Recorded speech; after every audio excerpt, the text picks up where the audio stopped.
Russia and Ukraine may be on the verge of accepting a peace deal. Ukrainian officials say they've reached an agreement on the key terms of the deal. And now the U.S. is talking with Russia's counterparts to see if Moscow will sign off on the agreement as well.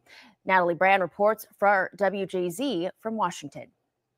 A U.S. official tells CBS News Ukraine has agreed to a peace proposal with details to be worked out. Ukraine's national security advisor on social media said, "Our delegations have reached a common understanding regarding the key terms of the agreement discussed in Geneva." And he suggested the next steps could be a visit by Ukrainian President Volodymyr Zelensky to the United States to finalize the agreement. Anything that involves ceding territory needs to be approved by the Ukrainian parliament. We know how they're going to vote. They're going to vote against it. So very, very difficult times for Mr. Zelensky to navigate right now because he's on political thin ice as it is. It comes as sources tell let me go ahead and stop this this video early right there. First things first, there are no negotiations. This is just political theater. The Russians are not involved in these talks, so that means there are no talks. The Ukrainians have zero leverage. They have no military. They have no money. They have no say-so. The issue is this. The Russians do not want to occupy all of this trash called the Ukraine. The Ukraine in Russian means the borderlands. The only thing worth anything in the Ukraine were the minerals and the black gold oil that was in the dirt in the east. Also, there was a land bridge that connected Maine, Russia, to Crimea, where their warm water fleet is in the Black Sea. That keeps Russia from having access to the water, to the oceans. The Ukraine, without this access, is screwed, and they want Crimea. So Luhansk, Donetsk, Zaporozhye, and Kherson are all already a part of the Russian Federation. They're not asking the Ukraine for permission to cede them to Russia. There were already votes and referendums years ago. 2 years ago now? This land here, these places in red, this is not even disputed anymore. They're already a part of the Russian Constitution. So there is no giving them back. There is no negotiating. Crimea was always a part of Russia. Always. And it will always be a part of Russia. All of NATO and the United States have been fighting in the Ukraine since the war began. We got our asses handed to us. There is no war anymore. That war has been done. The war was done before it started. We don't have anything for the Russians. We don't have anything to counter the what was that new missile system that we never seen before, and it looked like rods from God? We have nothing to counter that.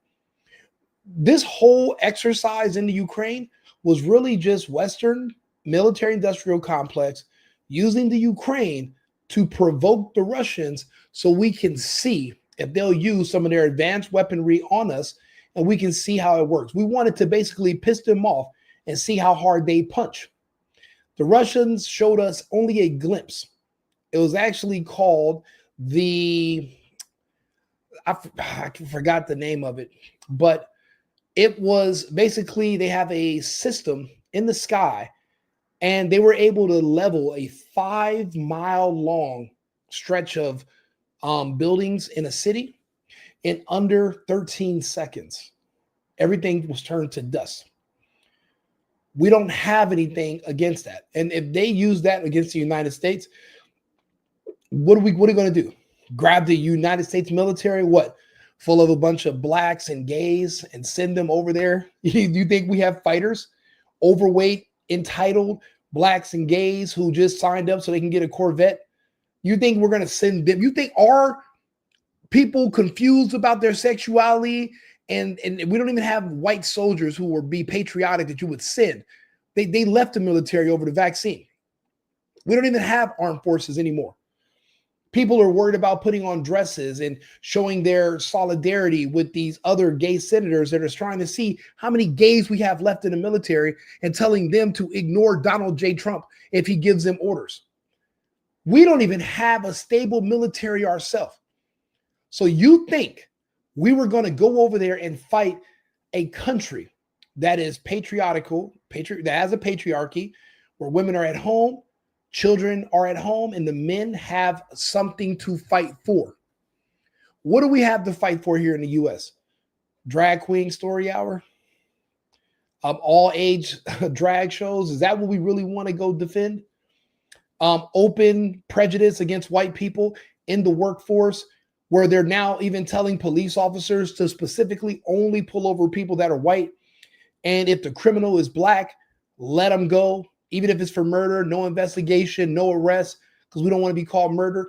We don't want to be called racist. Do you understand how demoralized we are as a country? And you think we stood a snowball's chance in hell of fighting against a patriarchal Russian Federation that's had one leader for 20-something odd years, a stable country that makes a lot of money and has advanced technology, and at the drop of a dime was able to militarize their economy so that they could survive these sanctions and produce enough weaponry to fight 30 countries at once? Yes. 30 countries, all of NATO have been found in the Ukraine, and they're all buried there too. The Russians knew where the hotels where they were staying. In the rubble, you see arms sticking out, and they have different they have different languages on their tattoos: Swedish, French, German, English. You can tell what countries all these mercenaries are from. We sent our best over there, and they got waxed. They're not even announcing how many bodies have been sent back. We don't stand. The Russian Federation has the strongest army in the world as far as we know, because China is bigger and is possibly stronger. We've just never put them to the test. But guess what? Their men are men. Their men are not worried about their pronouns. Their men are not considering being women. We don't have a military. We're not. This is all for show. Trump's only still doing this because this was a part of one of his campaign promises, but he should just give this up. This has nothing to do with him. The Russians are not giving back Luhansk, Donetsk, Zaporozhye. They have they have something called the ZMP, the Zaporozhye nuclear power plant. The Ukrainians were trying to sabotage it so that there would be a nuclear fucking meltdown in Zaporozhye, so that it would just contaminate the whole area for the Russians. They were so desperate, they tried to melt down a nuclear power plant. Ridiculous. It's insane. There's nobody to talk to in the Ukraine. It's just Zelensky. This is all for show. The Russians, what leverage do you have? None. But the Russians have already the most valuable parts of the Ukraine. The rest of the Ukraine is trash. They don't want to govern Odessa. They don't want to manage Kyiv. If they have to, they'll just level both of them and rebuild. But when you take them under your wing and you basically bring them into the Federation, now you have to take care of those people. You have to provide jobs. You have to make sure they have health care. It's a headache. We only want the minerals and the valuable soil, which is the breadbasket of Europe. That's all we need. And they have it right there. They need it in the East. The Polish and the Romanians can take the rest of the trash. There's nothing in the rest of Ukraine that's worth nothing at all. Nothing. Done. So if they want it, they can have it. But remember, right now, it's just the Ukrainians and the Americans talking. The Russians aren't even involved yet. And guess what the Ukrainians are going to say? They want Kherson, Crimea, Zaporozhye, and they're willing to negotiate on Donetsk and Luhansk. There's no deal. These are already written in the Constitution. They're already officially part of Russia. Since 2014, the Ukrainians were bombing these places anyway, especially Donetsk. They were literally shelling the cities since 2014. The Russians have no reason to trust or believe anything the U.S. and the Ukrainians say, not ever since what happened with Minsk 1 and Minsk 2. Even the German chancellor admitted that, oh, we only signed the Minsk agreements to buy time so we could build up our military. We had no intentions on keeping that treaty. Completely spit in the Russians' face for trusting them and made sure the Russians will never give them another chance to screw them again. There is no deal. The Russians don't need it. And then within the Americans, you already have more sanctions than have been put on any country on earth. And the Russian economy has not folded. It's actually prospering. Putin was like, look, give me more, daddy. I'll take more. Hey, what was he saying? To just go ahead and sanction me, daddy, give me more. We don't have that kind of power anymore. They're literally building data centers over here. Our entire country is being destroyed. We're being invaded by immigrants. It's a huge push for Islam. Bro, we are in no position to be telling anybody in another part of the world what to do to save themselves. We can't even save ourselves. And once Trump's gone, we're fucked. We're going to be all looking for poor countries that don't have the infrastructure to support AI, because all of this, where we are in the US right now, is all going to be taken over by AI. That's it. And they're only taking it over here because we have the infrastructure. They're going to build the electronic infrastructure. They're sucking up all of our water. Our environments are being destroyed. Why do you think they're getting rid of all the farms? Why do you think Bill Gates is not crying about taking a big loss with his fake meat? He knows that the time hasn't come, but we're going to need it soon. I don't want to live like that. I don't want to live here. We don't even have our own country. How are we going to give these people advice? It's best that we stay out of the way of the Federation. And actually, we align more morally with the Russian Federation than we do with Europe. They don't even believe in freedom of speech in Europe. They'll literally arrest journalists or regular people who just complain on the internet. The Urans don't have American value. They don't believe in free speech. They don't believe in freedom. So we have more in common with the Russians. The Russians are our enemies. The Russians are not our enemies. The Russians are our allies. The Europeans are our enemies now. If you look at it in the big, think about it. There's a European hit team that's likely assigned to kill Candace Owens, and another team just killed Charlie Kirk. These people are not our allies. Though our best people that have been assassinated, if they'd be still alive if they were living in Russia. It wouldn't have happened over there. So we were not in any position to do any negotiating or telling people what they should do. We have zero leverage. We should just stay out of it. And this is just going to be another embarrassment for Trump, because Putin's not going to sign it. And then Zelensky is not going, because Zelensky doesn't have, there's nothing for him to sign. He lost. The war is over. The war's been over. Hundreds of thousands of Ukrainian men gone. And hundreds of thousands of hot-ass Ukrainian women waiting for a guy named Young Rico to pull up with a hot 40. Because what do you think is going to happen in these wastelands? These women are already moving all around Europe, and they're waiting for somebody with some American money to come and be their husband. And you know what? I'm here. We're going to figure that out. But look, like I said, this is all just bullshit. Like there's nothing to even discuss. The Russians are not giving up any of their territories. They're already officially a part of the country.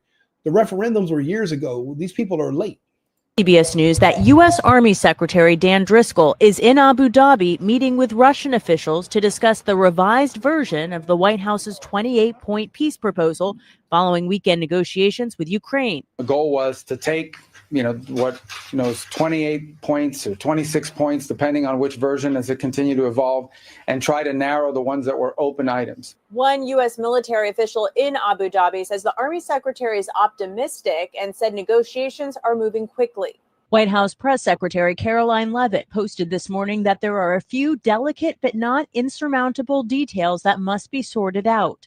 Last night, she expressed an urgency to get the deal done. The president wants to see this deal come together as quickly as possible, and he trusts that his team is doing everything they can to get it over the finish line. Overnight, the death toll in Ukraine continued to rise.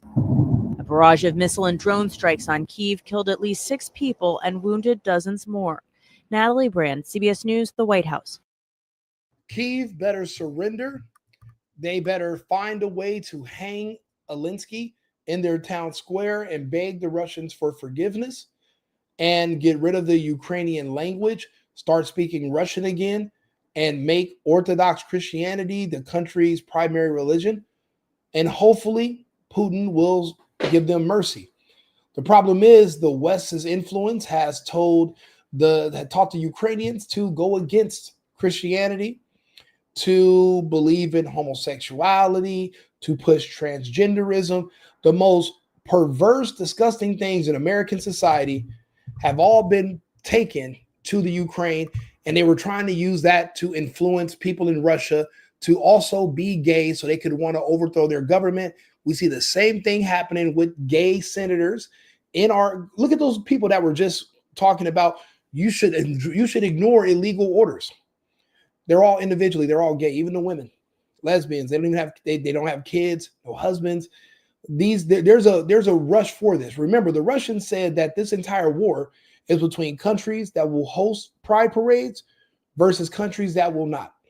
Russia would not host a pride parade, and on their border was the Ukraine that would, because of Western values encroaching on their society. Extremely detrimental.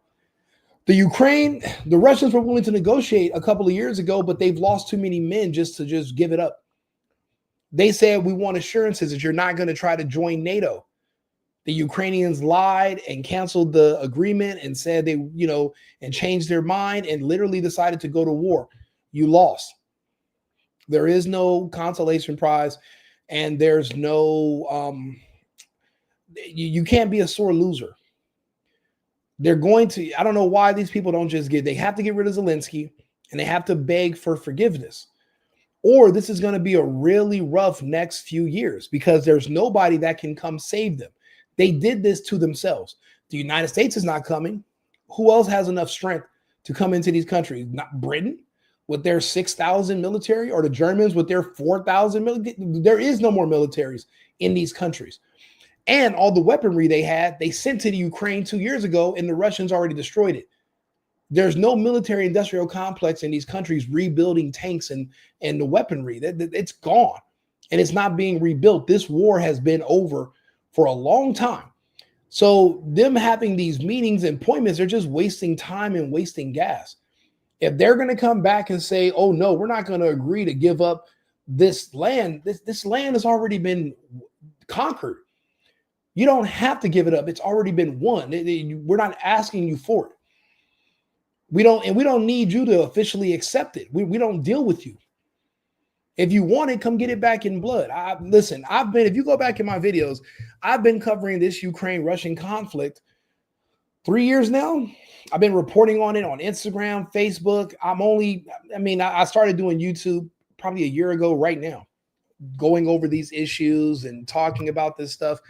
Because I used to live in Europe. I have a lot of friends from the Ukraine, been there once. My ex-girlfriend's Ukrainian, so I had a little bit more knowledge, and I understand because I talk to people that are still over there, and they help me to understand that what we're hearing over here in the West is a bunch of nonsense. If you want to know what's really happening, follow people like Alexander Mercurius or Alexander Christorafu and the Duran. They have really good commentary about this, and I literally watch the commentary, listen to it every single day. If you notice, there are no Russians involved in these negotiations.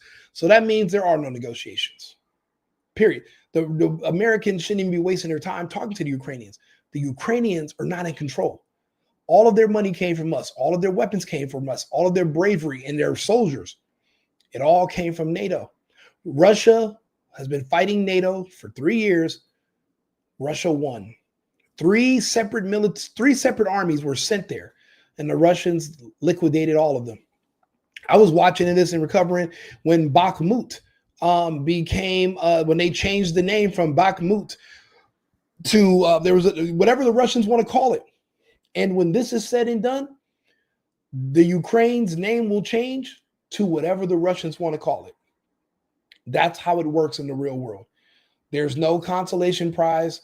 There's no participation trophies. You either win or you lose. And they lost. The Russians won. So this is all just pointless. I don't know why all these people are talking like they have some say so. No one's afraid of you. The Russians aren't afraid of Trump. The Russians aren't afraid of fucking Mark Rubio. Sergey Lavrov is laughing at these people. They don't need your permission. Who do you think you are? Where do you think you are? Our own country's falling apart. We're barely holding on at the seams. Tens of thousands of men are already going to other countries every month. We're not marrying women in the U.S. We're not having kids here. We're evacuating and going to other countries and building up lives.